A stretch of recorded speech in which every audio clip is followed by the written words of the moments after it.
السلام علیکم۔ آج ہم ایک بہت ہی ایموشنل سٹوری کے ساتھ آپ کی خدمت میں حاضر ہوئے ہیں۔ ویڈیو کو لائک اور کمنٹ میں رائے کا اظہار لازمی کیا کریں۔ ایک عورت کہتی ہے کہ شادی کے 17 سال بعد میں اس نتیجے پر پہنچی کہ مرد خدا کی خوبصورت ترین مخلوق ہے۔ وہ اپنی جوانی کو اپنی بیوی اور بچوں کے لیے قربان کرتا ہے۔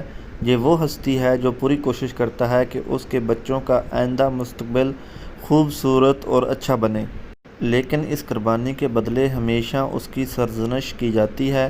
اگر کبھی ریفریشمنٹ کے لیے گھر سے باہر قدم رکھے تو بے پرواہ، اگر گھر میں رہے تو سست اور بیکار، اگر بچوں کو غلطی کی وجہ سے ڈانٹے تو وحشی، اگر بیوی کو نوکری سے روکے تو متکبر اور رعب جمانے والا، اور اگر ماں سے دلجوئی کرے تو ماں کا لاڈلا، اور اگر بیوی سے پیاری باتیں کرے تو بیوی کا مرید۔ اس کے باوجود مرد دنیا کی وہ ہستی ہے جو اپنے بچوں کو ہر اعتبار سے خود سے بہتر دیکھنا چاہتا ہے۔ باپ وہ ہستی ہے جو اپنے بچوں سے ناامیدی کے باوجود عشق کرتا ہے اور ہمیشہ ان کی بہتری کے لیے دعا کرتا ہے۔ باپ وہ ہستی ہے جو اپنے بچوں کی اذیتوں کو برداشت کرتا ہے جب وہ اس کے قدموں پر قدم رکھ کر کھیلتے ہیں اور جب بڑے ہو کر باپ کے دل پر قدم رکھتے ہیں۔ باپ وہ ہستی ہے جو اپنی بہترین ثروت بلکہ جو کچھ اس کے پاس ہے وہ اپنی اولاد کو بخش دیتا ہے۔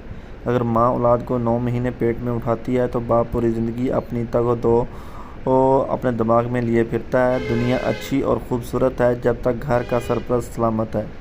ہماری حوصلہ افزائی کے لیے چینل کو سبسکرائب کر لیں۔